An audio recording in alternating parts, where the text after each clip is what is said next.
A continuación, Noticiero Telesucesos. Clasificación A. Apto para todo público. Un noticiero pensado para usted porque se lo merece. Nos acercamos a la realidad desde diferentes perspectivas. Noticiero Telesucesos. Primera parte del Noticiero Telesucesos, con las noticias más importantes del día. Bienvenidos a su Noticiero Telesucesos. Este espacio informativo llega gracias a Preescolar El Parque. Estamos seguros de ser únicos por haber creado un lugar especial en que las fantasías de los niños se hacen realidad y haber desarrollado un lugar excepcional para crecer, aprender y ser felices. Con orgullo tenemos la certeza de que somos el centro de desarrollo infantil más avanzado de la ciudad. Comuníquese al 099 73 72 081. Sean ustedes bienvenidos a su Noticiero Telesucesos. Un día como hoy. En el siglo XVI, un cura dominico llamado Tomás de Berlanga y aposentado en Panamá fue designado para viajar al Perú y solucionar discrepancias entre los conquistadores españoles. Pero vientos y corrientes intensas desviaron la ruta del navío y avistó unas tierras rocosas de aspecto exótico y hostil. Años más tarde, fueron llamadas Islas Galápagos. Aquellas islas presentaban flora y animales nunca antes vistos, y con los años, otros navegantes, algunos también por accidente, llegaron a aquel lugar. Por lo alejadas y lo ricas, por lo exótico de su entorno, las islas se convirtieron en el sueño de los buhoneros y piratas, de aventureros de toda índole. Y un día llegó un científico, un joven apenas, que al verlas dijo que así debía haber sido el mundo en el primer día de su existencia, si ese día hubiera existido. Las islas, por su magia natural, por el profundo impacto, fueron conocidas también como Islas Encantadas. Hoy, aquel lugar lleno de magia y de historia, de vida y también de amenazas contra esa vida, es patrimonio natural de la humanidad y pertenece a nuestro país. Las Islas Galápagos fueron descubiertas para Occidente un día como hoy, 23 de febrero de 1535. Por su flora y por su fauna, por su historia, las Islas Galápagos son pertenencia soberana del Ecuador y un lugar sagrado en la memoria de todo el planeta. Las principales noticias del día. Titulares. La audiencia de juicio del caso Las Torres se posterga para el 3 de marzo. Lazo firma decreto para indultar a presos por robo, hurto, estafa y abuso de confianza. Desde el 14 de marzo las clases son 100% presenciales. El municipio de Quito cobra 28 impuestos y tasas, pero poco se refleja en obras y servicios. En el segmento de opinión, la Asamblea esconde ley de repetición y regreso a clases. En política internacional, matón de barrio. Los editoriales serán de Roberto Aguilar. Mad Max 4 se rueda en la Asamblea. Roberto Aspiazu, 9 meses. Talía Flores, triunvirato de la conspiración ataca de nuevo. La Asamblea es un avispero. El plop de la noticia. Noticias del día. La audiencia de juicio del caso Las Torres se posterga para el 3 de marzo. La audiencia de juzgamiento contra 11 personas por el caso Las Torres debía instalarse el 21 de febrero de 2022 en la Corte Nacional. Sin embargo, hubo un problema de conformación del tribunal. Inicialmente, el tribunal estaba conformado por los jueces Walter Macías, Daniela Camacho y Mercedes Caicedo, pero las dos juezas se excusaron de participar. Caicedo argumentó que ya forma parte del Tribunal de Apelación del mismo caso. Macías, como ponente del caso, aceptó su renuncia. En su reemplazo se designó al juez Adrián Rojas. Camacho, en cambio, apeló a una norma que impide conocer un caso por una relación de amistad con uno de los procesados, pero esa excusa quedó pendiente de aprobación. Finalmente, la defensa de Pablo Celi, ex contralor del Estado, recusó al juez Rojas. Mientras no se resuelva este recurso, el proceso no puede iniciarse. El tribunal anunció que la audiencia de juzgamiento se instalará el 3 de marzo, según lo confirmó la Fiscalía General. Lazo firma decreto para indultar a presos por robo, hurto, estafa y abuso de confianza. Actualmente las cárceles tienen 34.821 presos, aunque la capacidad máxima instalada de las prisiones del país es de 30.169 plazas. Para seguir reduciendo esta sobrepoblación, el primer mandatario ecuatoriano concedió el indulto a los detenidos que cumplan estos requisitos. Quienes tengan sentencia ejecutoriada por robo, hurto, estafa y abuso de confianza, que hayan cumplido el 40% de la pena para los sentenciados con el código anterior y el 60% para los condenados con el Código Orgánico Integral Penal actual. No tener otras sentencias, que no tengan procesos penales o investigaciones previas en curso, no haber sido sancionados por la comisión de faltas al interior de las cárceles. Este es el tercer decreto que Lasso firma desde que empezó su administración.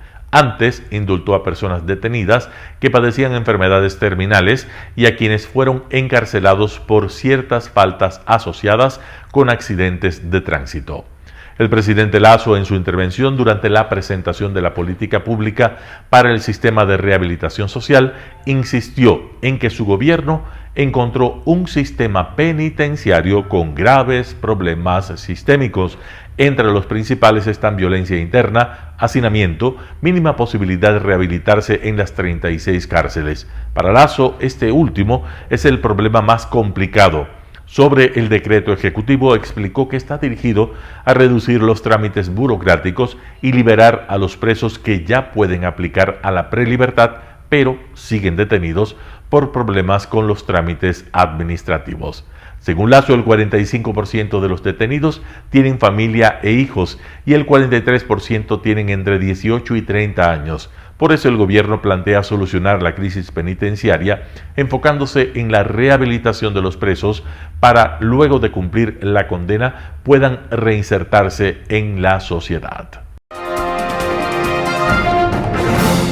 Desde el 14 de marzo las clases son 100% presenciales.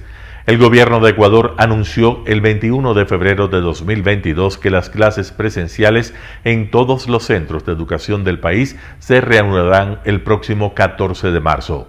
El Ministerio de Educación, en un comunicado, indicó que esa decisión surgió luego de que las autoridades sanitarias advirtieran de una reducción en las tasas de contagio por coronavirus y ante el incremento en los niveles de vacunación en el país.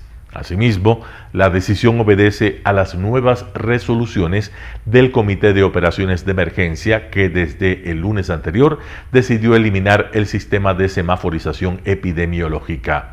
El Ministerio de Educación precisó que hasta antes del 14 de marzo, el sistema educativo en el régimen de la zona costera se mantendrá con asistencia presencial de alumnos de manera voluntaria, con un límite en el aforo de las aulas, pero sobre la base de 2.25 metros cuadrados por persona, hasta finalizar el año lectivo el 4 de marzo.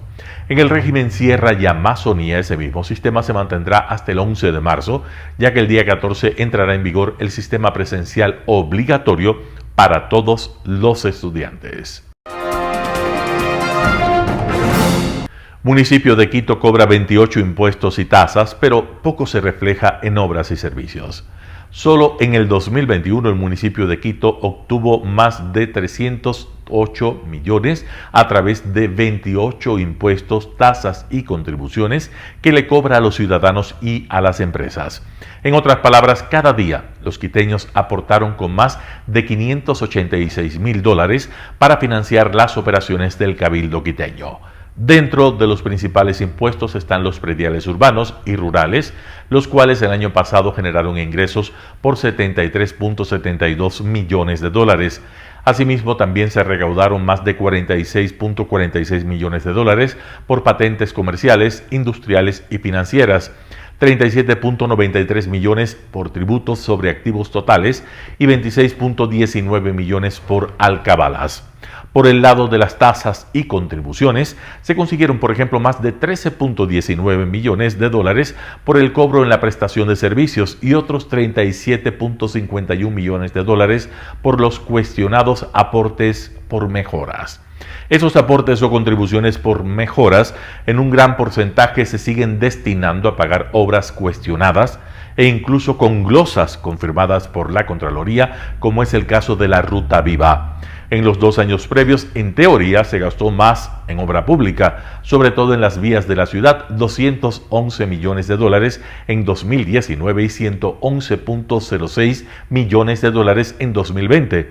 Sin embargo, ya a inicios del 2021 se podía constatar que alrededor del 80% de las calles de Quito tenía baches. Incluso, además, en estos años de aparente mejoría en la inversión, en promedio solo 0.27 centavos de cada dólar recibido se destinó a mejorar la infraestructura de la ciudad capital. Un panorama de noticias para su estatura intelectual.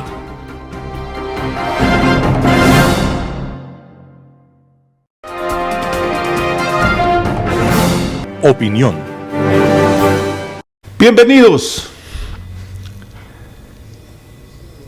La Asamblea Nacional, en este momento, atraviesa por una situación bastante compleja. La propia presidenta ha dicho que sus compañeros de Pachacuti, en este momento, están haciéndole el juego al correísmo, al pretender desestabilizarla a ella desde las funciones de presidente de la Asamblea. Por ahí alguien les dice los rebeldes de Pachacuti. No, son los correístas de Pachacuti. Nada de rebeldes. ¿Qué rebeldía, pues? La rebeldía tiene premisas de valor, civismo y pundonor, pues. Son los correístas de Pachacuti. En las últimas horas, la comisión que tramita la ley de repetición presentada por el procurador Íñigo Salvador, negó pues esta comisión el trámite de la ley. ¿Qué les parece, señoras y señores?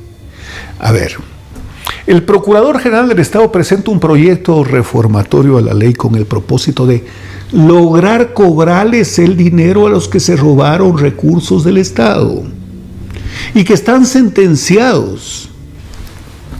Y ocurre que me comentan que al interior de la Asamblea unos subnormales que repiten como en efecto dominó y van repitiendo, porque además están obligados a eso, porque ellos son evangelizados en repetir sí a lo que les dicen.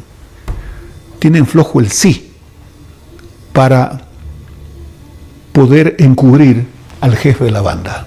Presentó un proyecto de ley, y me cuentan, repito y reitero, que suele decir, nosotros votamos en no de la ley del procurador. De la ley del procurador que no cumple con sus funciones. ¿Qué les parece? ¿Qué les parece? Cuando el procurador, precisamente de lo que se ha preocupado en estos últimos tiempos, es de perseguirles pues sus fechorías para recuperar el dinero que se han llevado. ¿De qué lo acusan a él? Y que lo tienen en el callejón de los juicios políticos. ¿De qué lo acusan? De que no ha cumplido sus funciones y que el país ahora tiene que pagar porque él no ha cumplido con su obligación. A ver, un momentito. Las decisiones por las que al país le han ganado procesos internacionales fueron originados en el gobierno de Correa. El caso Perengo, por ejemplo. ¿Qué tenía que hacer el procurador Salvador? No, pues el tema está hace rato resuelto, pero este momento, pues evidentemente, les es incómoda su presencia. Pero entonces, ¿qué se debe suponer? Bueno, ya no es suponer, pues. ¿Qué se ve con claridad absoluta? De que la ley que precisamente aspira a la sociedad, la mayoría de ecuatorianos, por lo que se escucha, ¿no?, sea útil para tratar de recuperar los dineros robados.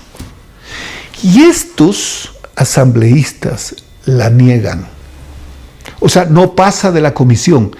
Ese debe ser un tema muy importante en cuanto a hacer un cálculo de cómo están la correlación de fuerzas en la asamblea.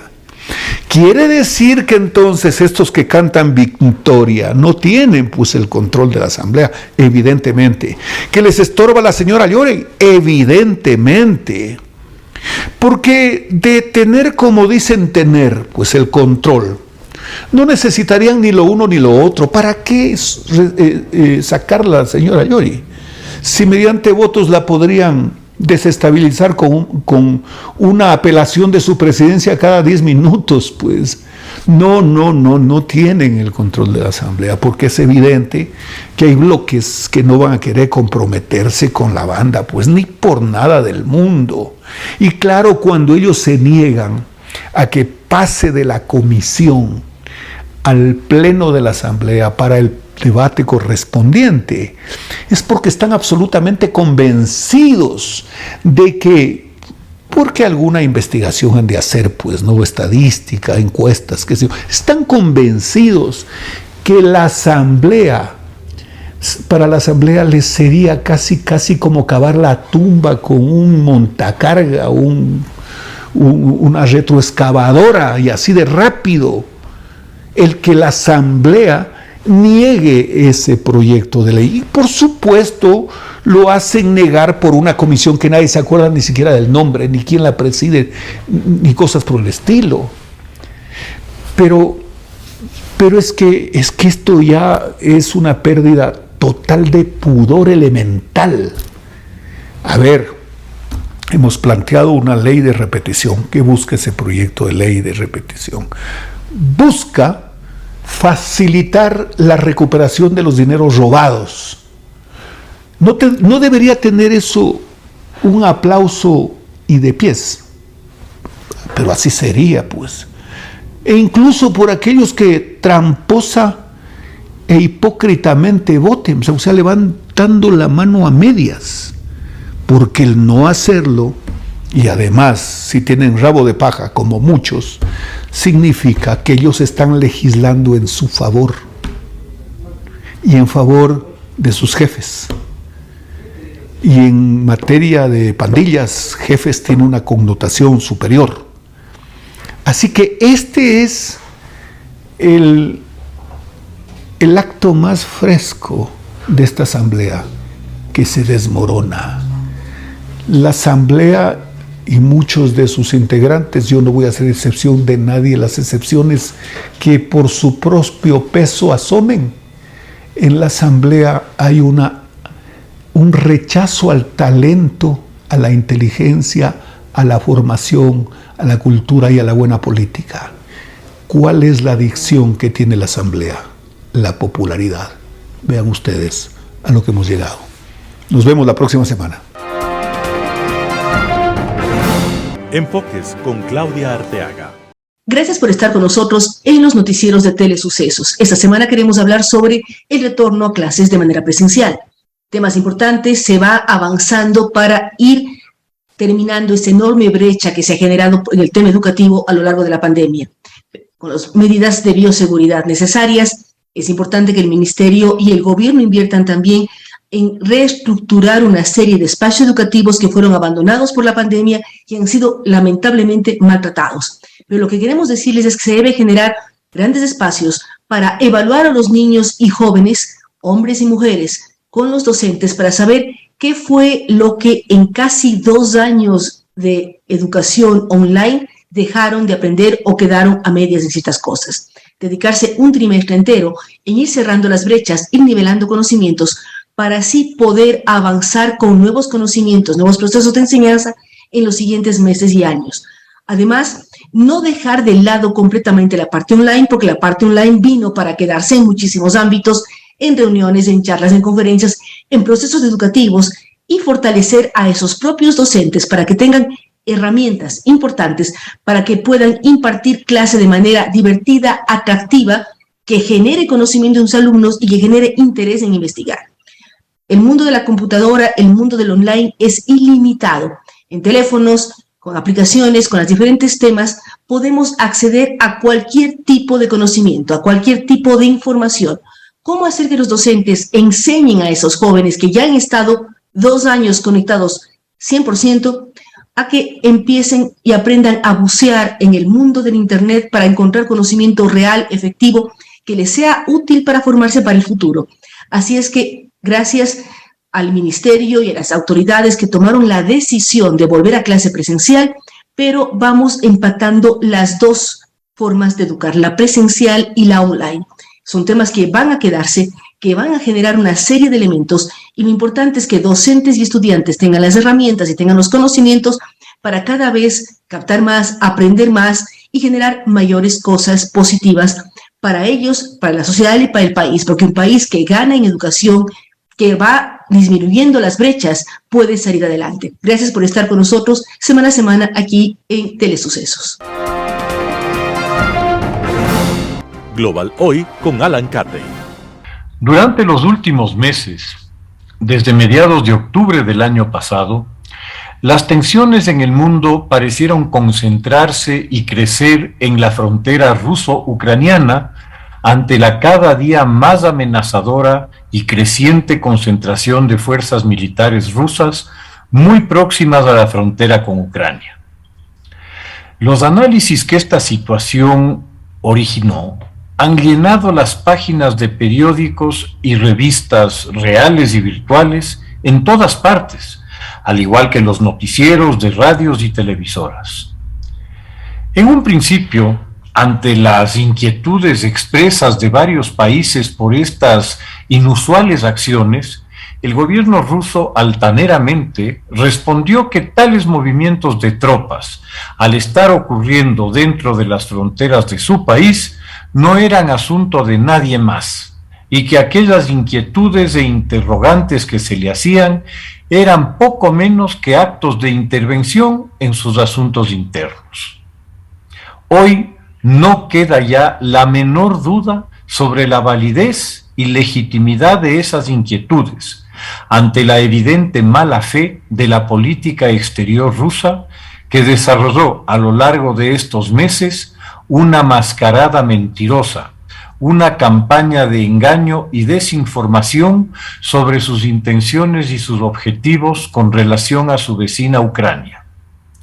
Vladimir Putin finalmente se reveló como lo que es: un matón de barrio resentido, con el relato de sus amarguras convertido en el eje y argumento central de la política exterior de su país. Sus lamentaciones de pesar por el derrumbe de la Unión Soviética, la peor tragedia del siglo XX, según sus propias palabras. Su declaración última de que a Rusia le robaron, que suena tanto a queja de algún hincha a cuyo equipo cree que no le pitaron el penal porque el árbitro estaba vendido. Su capacidad para mentir y manipular, negando lo evidente una y otra vez, pone a la luz su verdadera naturaleza y su absoluta falta de escrúpulos. Lo grave de esta situación es que se trata de un matón de barrio que dispone de armas nucleares y de unas fuerzas armadas considerables que en su ámbito de influencia son abrumadoras. Es necesario estar muy claros en que quien precipita la crisis, quien la manipula, quien de acuerdo a sus conveniencias la enfría o la atiza, es Putin. Tampoco se debe perder de vista que la crisis no surgió hace 2 meses, por casualidad. Esta crisis es resultado de una cuidadosa planeación que lleva en curso muchos años, al menos desde 2008, con la intervención rusa en Georgia, que culmina en la desmembración del país y el nacimiento de un par de repúblicas prorrusas imaginarias, a las que Putin reconoce y las deja en un limbo político muy funcional a sus intereses. Como le va bien y nadie le para los pies, repite el libreto en 2014, apoderándose de la Crimea, parte indiscutible de Ucrania, así reconocida por la Unión Soviética primero y por Rusia después, en solemnes acuerdos internacionales que de manera clara e inequívoca lo establecieron así. Pretender negar esta realidad y renegar de esos acuerdos es poner en duda toda una arquitectura de seguridad colectiva que se construyó después de la Segunda Guerra Mundial para reducir los riesgos de conflicto tras la traumática experiencia de la guerra. Es esa arquitectura la que ha garantizado el más largo periodo de paz en Europa en los últimos 1000 años al menos. Estos 75 años de paz son los que ponen en juego la soberbia de Putin, la amargura por lo que él define como pérdida, como algo trágico, que es la desaparición de un régimen fracasado, profundamente inhumano y cruel, que instauró como modelo cultural el Gulag, el terror y la policía secreta. Resulta sin duda perturbadora esta nostalgia de Putin por ese pasado, seguramente originada en su formación como espía y agente de la KGB, impronta y capacidad profesional que lo acompaña hasta hoy en su facilidad para ocultar y enmascarar sus intenciones, para engañar y mentir como segunda naturaleza. Putin conoce bien la naturaleza del pueblo ruso y se aprovecha de ella. Fuera de un par de momentos episódicos, excepcionales y breves, la historia de Rusia es la historia de la opresión y de la tiranía. El maridaje milenario de la Iglesia Ortodoxa rusa con el poder político ha sido una constante histórica en el país, salvo durante los 70 años del régimen comunista. Putin reanudó entusiastamente la larga tradición del césaropapismo al punto que el primado de Moscú es su firme aliado y defensor. Ese maridaje ha sido la clave para la permanente sumisión del pueblo ruso al poder. Mientras la servidumbre feudal deja de existir en Europa hacia el siglo XVII, en Rusia persiste hasta 1861, cuando es eliminada por el zar Alejandro I, para ser reinstaurada bajo la figura de los trabajos forzados por la dictadura comunista a partir de 1920. Tan solo entre 1928 y 1937, los años del gran terror staliniano, se estima que 25 millones de personas fueron a parar en los campos de trabajo, donde buena parte murieron. Desde Iván IV, el Terrible, la autocracia fue consagrada como expresión de la voluntad divina para mantener una línea dinástica sin interrupciones. En ningún momento de la historia rusa se produjo algo parecido a la Ilustración, y los intentos de modernización del país, principalmente por Pedro I, se limitaron a la esfera material. El pensamiento ilustrado fue visto siempre por la autocracia y por la Iglesia como algo subversivo y malvado, contrario al alma rusa, que debía ser resistido y combatido. Desde Tolstoy hasta Solzhenitsyn, ecos de ese prejuicio se han mantenido, exhortando por conservar una naturaleza espiritual del pueblo ruso.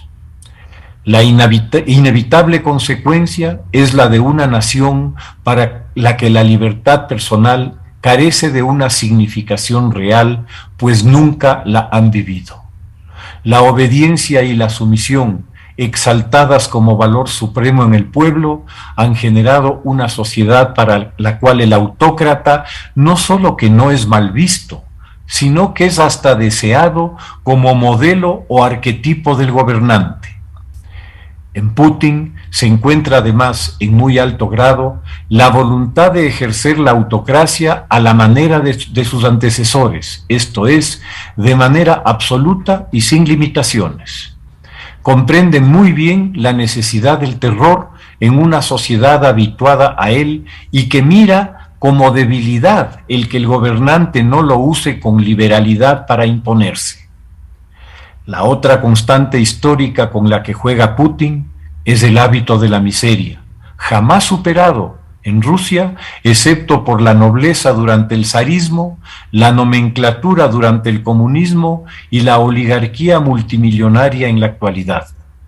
Ese hábito de la miseria resulta muy conveniente a la hora de destinar el 25% o más de los recursos del país para las Fuerzas Armadas, la policía y el aparato de seguridad política. Las sanciones económicas resultan ilusorias para aquellas sociedades que han hecho hábito de la miseria. Ese es el escenario ideal para el líder autocrático. Una población cautiva de esperanzas y de imágenes, acostumbrada a las migajas que les puede caer desde las alturas. Muchas gracias. Editorial. Mad Max 4 se rueda en la Asamblea. Artículo de Roberto Aguilar publicado en diario El Expreso. Conspiradores, escribió Guadalupe Llori, con todas sus letras y en mayúsculas. 3 veces. Había pasado la semana apagando incendio tras bastidores y multiplicando los esfuerzos de contención. En el Consejo de Administración Legislativa CAL, en el Pleno, en el chat de la bancada de Pachacuti. La nueva mayoría, conformada días atrás por correístas, socialcristianos y disidentes de Pachacuti, rebeldes y patrióticos se hacen llamar, para tomar el control de las instituciones del Estado. Creyó tenerla cercada en algún momento. El viernes, la presidenta de la Asamblea Nacional pasó al ataque. 2 hilos de mensajes en el Twitter bastaron para exponerlos y dejarlos, por el momento, mal parados. Nada más fácil. La estrategia de la nueva mayoría es digna de una tribu de motociclistas posapocalípticos de la película Mad Max. Consiste en entrar a saco y romperlo todo, a lo bestia. ¿No nos gustan las autoridades de control? Pues las juzgamos, las censuramos, las destituimos y las reemplazamos por otras. Perdimos la mayoría del Consejo de Participación y Control Social que nos asegura el control de esos nuevos nombramientos. Pues llamamos a los consejeros que nos la quitaron y les cortamos la cabeza. ¿La ley no permite hacerlo de inmediato? Pues violamos la ley, que para algo han de servir los votos. ¿La presidenta de la Asamblea pone obstáculos de procedimiento? Pues la echamos y de paso nos alzamos con el control del CAL y de las comisiones, especialmente la de fiscalización, la más incómoda. En corto, están muertos de hambre y se les nota. Tanto que hasta los socialcristianos, que fingen cierto estilo, han decidido pasar de agache esta semana, abochornados como si no fuera con ellos. Solo Luis Almeida salió a ejercer su inusitada vocería. Bochorno total.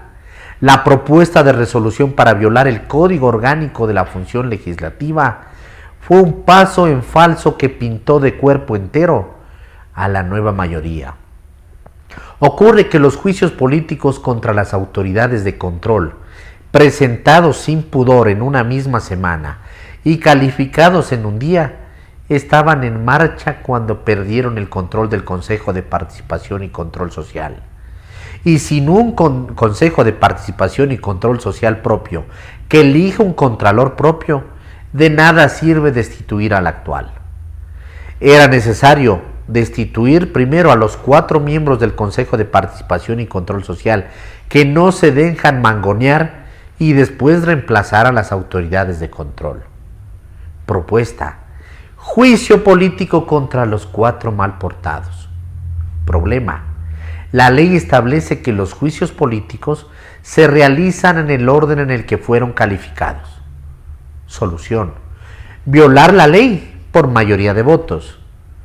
En eso consistía la propuesta de resolución que presentaron los 3 partidos de la nueva mayoría y que esperaban introducir a debate mediante cambio del orden del día. Guadalupe Llori ganó tiempo evitando convocar a una sesión nueva. Las 3 del jueves fueron continuaciones de sesiones inconclusas y no admitían, por tanto, cambios en el orden del día, mientras la Comisión de Fiscalización hacía el escándalo, con tanto éxito que a la nueva mayoría no le quedó sino recular. Esta vez solo enviaron a los más hambrientos para que den la cara, los rebeldes y patrióticos de Pachacuti. Pero la conspiración siguió su curso. Ese jueves, cuando Fernando Villavicencio denunció que el objetivo de la nueva mayoría era desconocer a las autoridades de la Asamblea y buscar el control de las comisiones parlamentarias, todo parecía una exageración irrealizable. Por la tarde, sin embargo, una nueva propuesta de resolución que llegó al despacho de la presidenta y empezó a circular en los grupos de WhatsApp vino a darle la razón. En la Asamblea es un secreto a voces que todas estas resoluciones salen de lo que Villavicencio ha llamado el cuarto de guerra del correísmo. Lo cierto es que quienes dan la cara por ellas son invariablemente los hambrientos, rebeldes y patrióticos. En esta ocasión fue Mireya Pazmiño quien puso su firma. ¿Qué propone? En lo esencial, destituir a la presidenta y a los miembros del CAL. Claro que no utilice esas palabras tan feas, no. El proyecto de resolución dice conformar una comisión pluripartidista ad hoc de 5 miembros que conocerá e investigará el incumplimiento de funciones de los miembros del CAL. Se refiere al procedimiento seguido por Guadalupe Llori para calificar el juicio político contra los 4 consejeros del Consejo de Participación y Control Social. Según la presidenta, otros pedidos llegaron antes. Uno contra el Consejo de la Judicatura y otro más contra el Consejo de Participación y Control Social. Pero contra los 7, incluida la sobrina amada, en quien Luis Almeida tiene sus complacencias. Una vez más, el orden de los juicios pone al descubierto las intenciones de la mayoría. No les interesa destituir a supuestos corruptos, sino nombrar a los suyos propios. El caso es que, cuando se tiene la mayoría, conocer e investigar un incumplimiento de funciones solo puede significar una cosa: destituir. Fue ese proyecto de resolución firmado por Mireya Pazmiño la causa de la explosión de Guadalupe Llori en el Twitter la tarde del viernes. Básicamente, la presidenta llama a las cosas por su nombre y trapea el piso con los rebeldes y patrióticos. Al menos dejen que otra bancada conspire, les dice, y no demuestren la ambición, la inmadurez política y la asquerosa actitud de ser desechables de unes. Son lo peor, vergüenza. Mientras tanto, otro capítulo de la conspiración se libraba soterradamente en el CAL, donde el vicepresidente Virgilio Saquicela de la bancada oficialista tiene en pindingas a todo el mundo. ¿Se viró? ¿No se viró? Que sí, dicen los correístas. Que son rumores, responde el jefe del bloque de Creo, Fernando Flores. Que tiene interés en tomar distancia de la bancada. Confirma y no confirma Natalia Arias. No me he enterado de nada. Sale por la tangente el aludido, interrogado por este diario. Y luego va a la sesión del CAL, y en el debate sobre el orden de calificación de los juicios políticos, vota correísta. Fin de capítulo. El ataque de la tribu de motociclistas posapocalípticos no han hecho sino comenzar. La estrategia de la nueva mayoría parlamentaria es la misma de los motociclistas posapocalípticos, de las películas de Mad Max: entrar a saco y romperlo todo. Guadalupe Llori trapea el piso con sus ex compañeros. No demuestren la ambición, la inmadurez política y la asquerosa actitud de ser desechables de unes, les dice. Artículo de Roberto Aguilar publicado en Diario El Expreso. 9 meses por Roberto Azpiazu, El Universo. Han transcurrido 3 de 16 trimestres que le corresponden al mandato presidencial. línea de tiempo para formular una evaluación de resultados y ofrecimientos pendientes. Hay una curva de aprendizaje que se ha venido cumpliendo naturalmente en búsqueda de darle identidad al gobierno luego de una década de populismo autoritario, al que se sumó un cuatrienio de mediocridad. Es el reto que tiene entre manos el presidente Lasso de poner fin al prolongado ciclo de crisis sistemática agravada por la pandemia COVID-19, para enrumbar al país hacia un nuevo horizonte de crecimiento económico y bienestar. Aunque hay muchos problemas, el más urgente es el desafío que plantean los carteles de la droga con sus manifestaciones de violencia en las cárceles y de sicariato en las calles. Algo que es totalmente inédito, producto de una situación que se ha venido agravando durante años y que no podrá solucionarse con un llamado a juicio político que busca, inoportunamente, medrar de una desgracia que, por el contrario, debe convocar a la unidad de los partidos y la sociedad en su conjunto. Más allá de cualquier duda, la ministra del Interior, Alexandra Vela, se está afianzando como una hábil operadora política, ganándole la partida a la oposición en el control del Consejo de Participación Ciudadana y Control Social, que al margen de ser un adefesio institucional, tiene a su cargo la delicada selección del Contralor, Defensor del Pueblo y la renovación parcial del CNE. Entre tanto, 3 prestigiosos académicos de la UDLA, alma mater de Vela, ocuparon las magistraturas vacantes en la Corte Constitucional. Por el sorteo, un relevo que genera un nuevo balance en la Corte Constitucional que ha venido contaminada por el activismo de derechos humanos y ambiental de algunos miembros. En todo caso, movidas de provecho en términos de gobernabilidad. El acercamiento con China al más alto nivel rindió sus frutos al acordar el inicio de la negociación de un acuerdo comercial y a la vez quedar planteado el reclamo por la garantía colateral del petróleo de un tramo de la deuda que fue negociada en condiciones lesivas al interés nacional por el correísmo.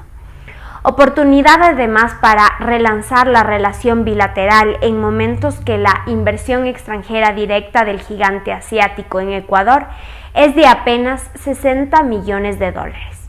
Entre tanto, la promulgación del reglamento de aplicación de la ley de hidrocarburos brinda facilidades para que Ecuador pueda consorciarse con empresas privadas y va en línea con el objetivo de duplicar la producción petrolera en 7 años. El escenario de alto precio del crudo no puede ser más favorable a esta meta estratégica.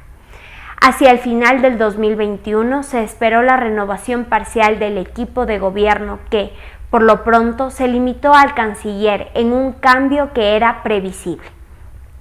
Pero cuando promedia el final del primer año del cuatrienio, es preciso que el presidente evalúe la gestión de todo su gabinete para decidir con objetividad quiénes han cumplido y los que eventualmente no. El tiempo transcurre inexorable y hay una demanda creciente por resultados tangibles que siguen en espera. Mantener la confianza de quienes votaron por el cambio se torna crucial. Roberto Aspiazu, El Universo. Triunvirato de la conspiración ataca de nuevo. La Asamblea es un avispero. Talía Flores, primicias. Haberlos despojado del control del Consejo de Participación Ciudadana y Control Social les habría hecho perder la cabeza, por lo que estarían dispuestos a todo, incluso a violentar leyes y reglamentos. Vivir en la marginalidad política y sin capacidad de manipulación no va con ellos. Por eso, habrían echado a andar oscuras maniobras para intentar apoderarse del Consejo de Administración Legislativa CAL, de las comisiones legislativas permanentes y hasta de la presidencia de la Asamblea Nacional. En buen romance, llevarse el primer poder del Estado en peso y desde allí hacer lo que quieran con el país hasta golpear a Carondelet. Para esta operación, que algunos creen fallida, pero otros consideran que está en pleno desarrollo, se han juntado antagónicos y acérrimos enemigos de toda la vida, en una amalgama política de funestas conveniencias que sorprendería a los más avesados magos y alquimistas. En busca de recuperar el poder y lograr impunidad, correístas, socialcristianos y al menos 5 asambleístas de Pachacutic cabalgan al lomo de sus contradicciones. En Pachacutic, el brazo político de la CONAIE, hay una facción que se identifica con Leonidas Issa, presidente de esta organización.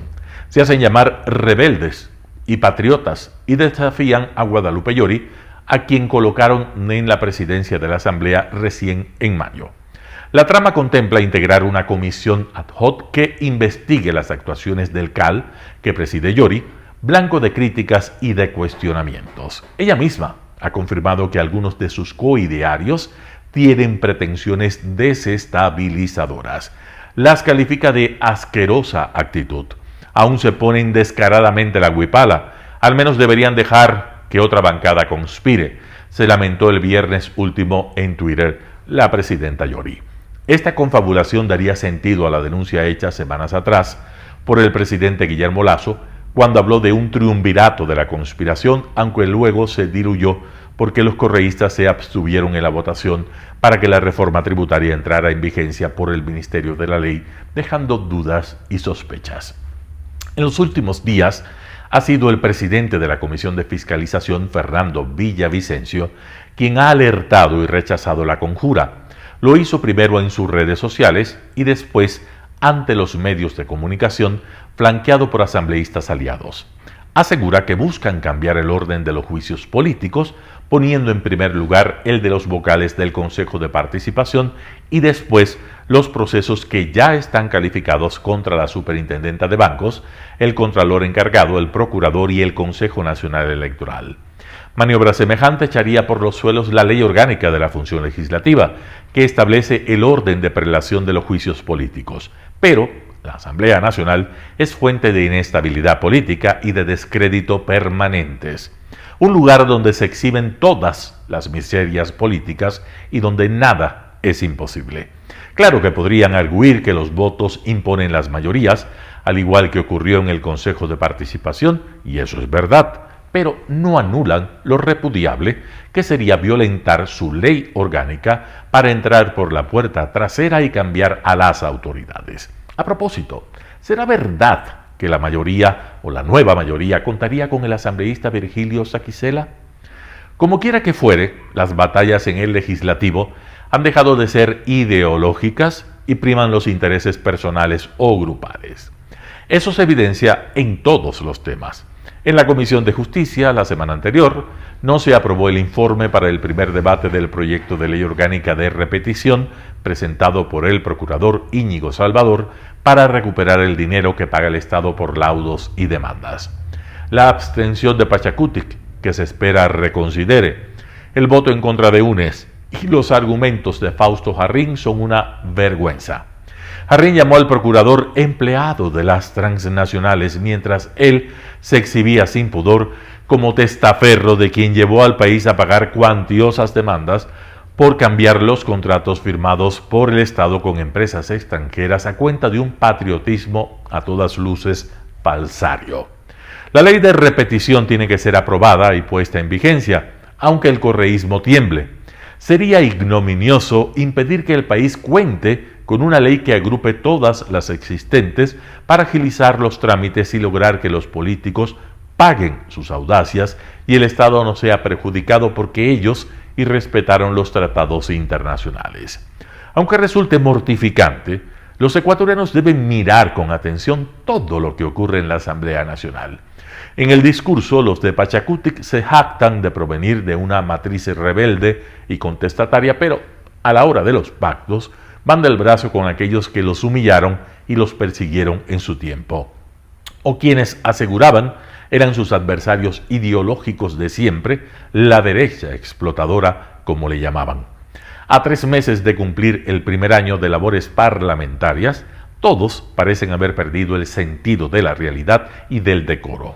La Asamblea Nacional es hoy, más que nunca, un laberinto de presiones, el epicentro de la maquinación donde, aunque intenten negar el triunvirato de la conspiración, ataca de nuevo y con astucia, por lo que el avispero político se ha vuelto a agitar. Talía Flores, primicias.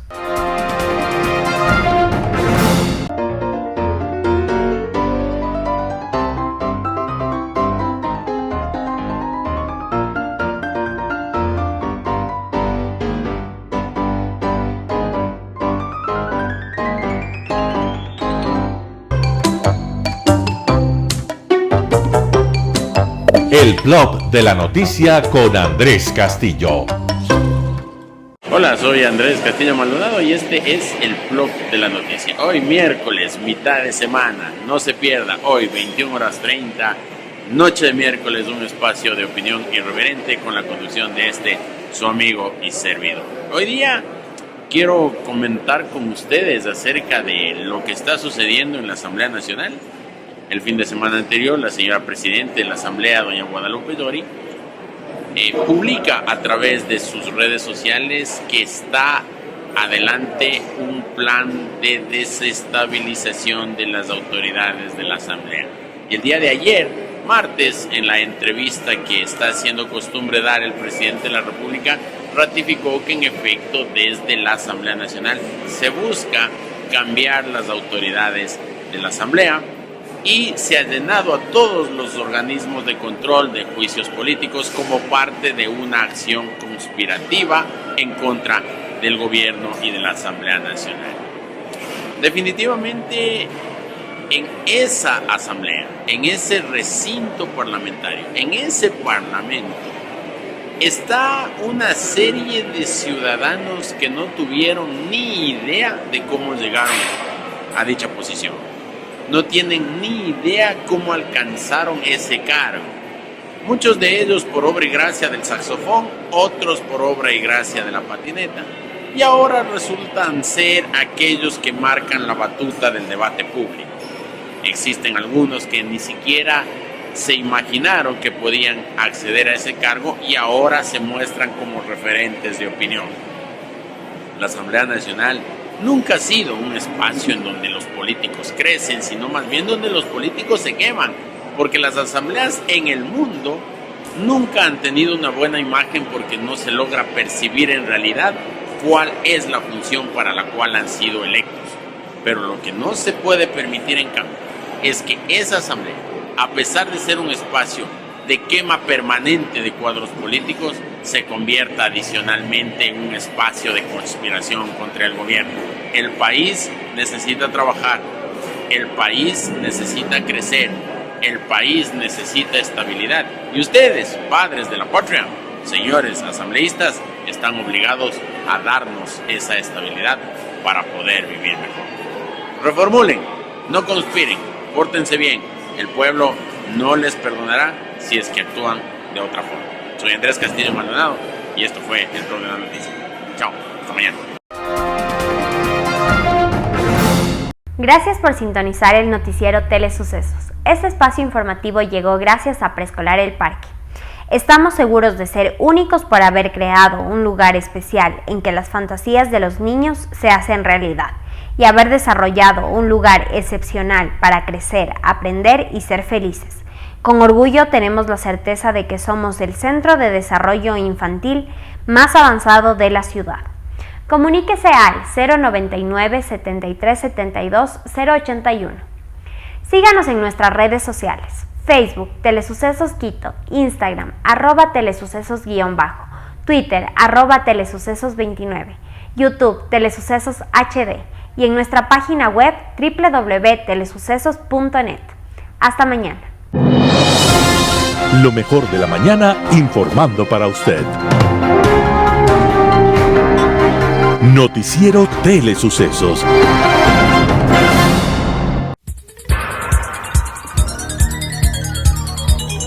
Las opiniones vertidas en este espacio por la producción y dirección del programa son de exclusiva responsabilidad de sus autores y de quienes intervienen en ellos.